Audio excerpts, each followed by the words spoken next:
چی کار داری میکنی این موقع شب اینجا؟ دارم محتوا تولید میکنم و بارگذاری میکنم. برای چی؟ برای یوتیوب هم دیگه. مگه فایده ای هم داره؟ آره بابا، کلی ارزش و فایده داره.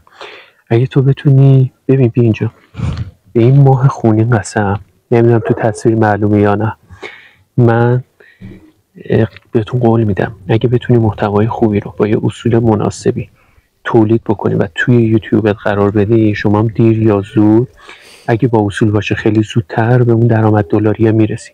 اگه بدونی که من الان تو دل یه دونه روستا و از صبح تا الان کلی ویدیوی روستایی رو گرفتم، از گندم گرفتن و غیره و اینها، همه اینا بارگذاری میشه و همه اینا دیده میشه به صورت جهانی و درآمد دلاری خودشو داره. اگه تو بلد نیستی حتما کانال من دنبال کن، چون که قدم به قدم بهت آموزش میدم به سادگی بتونی به این درآمد دلاری برسی.